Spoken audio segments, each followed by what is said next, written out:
नमस्कार दोस्तों, आप सभी का इस चैनल पर स्वागत है। और आज मैं आपके लिए बताने जा रहा हूँ राजा बाज बहादुर और रानी रूपमती की प्रेम कहानी। तो दोस्तों, अगर आप इस चैनल पर नए हो और आपने चैनल को सब्सक्राइब नहीं किया हो तो अभी चैनल को सब्सक्राइब कर लीजिए और बेल आइकन को दबाकर ऑल पर सेलेक्ट जरूर कर लीजिए ताकि आपको रोज आने वाली प्रत्येक नई वीडियो का नोटिफिकेशन बिल्कुल टाइम पर मिल जाए। तो जो रानी रूपमती थी वो फारंगपुर की राजकुमारी थी तथा उसने अपनी शादी के लिए एक शर्त रखी थी कि वह उस राजा से विवाह करेगी जो उसे नहाने के लिए नर्मदा का जल उपलब्ध कराएगा। सभी राजा महाराजा इस शर्त को सुनकर बहुत हैरान थे कि यह कैसे संभव है। उस समय राजा अकबर भी रूपमती का बहुत ही दीवाना था क्योंकि रानी रूपमती बहुत सुंदर थी और बादशाह अकबर ने भी रानी रूपमती की सुंदरता के काफ़ी चर्चे सुने हुए थे। तो वह भी रानी रूपमती का बहुत ही दीवाना हो गया था, परंतु वह इस शर्त को पूरा करने में असमर्थ था क्योंकि नर्मदा से आगरा की दूरी बहुत है।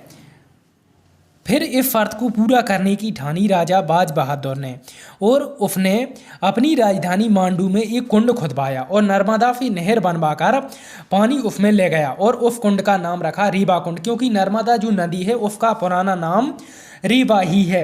फिर उसने रूपमती से विवाह किया।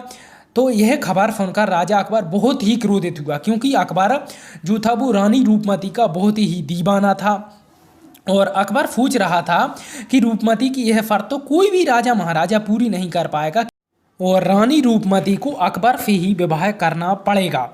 लेकिन जब उसने सुना कि रूपमती का विवाह तो राजा बाज बहादुर से हो गया है और राजा बाज बहादुर ने रानी रूपमती की वह शर्त भी पूरी कर दी, तो राजा अकबर क्योंकि रानी रूपमती का बहुत ही दीवाना था तो वह बहुत ही क्रोधित हुआ कि मेरे रहते हुए रानी रूपमती को दूसरा कोई कैसे ले गया। तो अकबर ने राजा बाज बहादुर के लिए पत्र लिखा कि वह रानी रूपमती को अकबर के पास भेज दें। लेकिन इसके जवाब में राजा बाज बहादुर ने अकबर को जवाब दिया कि वह अपनी पूरी रानियों को भी अगर राजा बाज बहादुर के पास भेज देंगे तो भी वह रानी रूपमती को अकबर के पास नहीं भेजेगा और ऐसी बात तो वो कभी भी ना करें।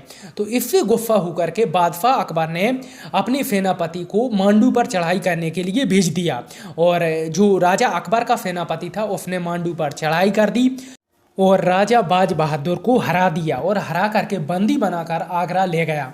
लेकिन उस टाइम पर रानी रूपमती मांडू में नहीं थी, वह अपने मायके में थी जो कि फारंगपुर में था, जो कि वर्तमान में राजगढ़ जिले में आता है।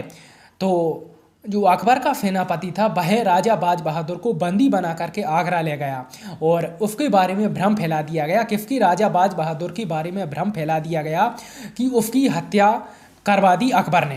तो ये बात सुन करके रानी रूपमती ने जहर खा लिया और ये बात सुनी अकबर ने कि रानी रूपमती ने जहर खा लिया तो उसने राजा बाज बहादुर को मुक्त कर दिया। और जैसे ही राजा बाज बहादुर को मुक्त किया तो वह फारंगपुर आया। उसने पूछा कि भाई रानी रूपमती कहाँ पर है। तो रानी रूपमती के जो भाई थे उन्होंने रानी रूपमती की समाधि बता दी कि रानी रूपमती ये है। तो राजा बाज बहादुर ने उस समाधि पर अपना सिर पटक पटक करके प्राण दे दिए।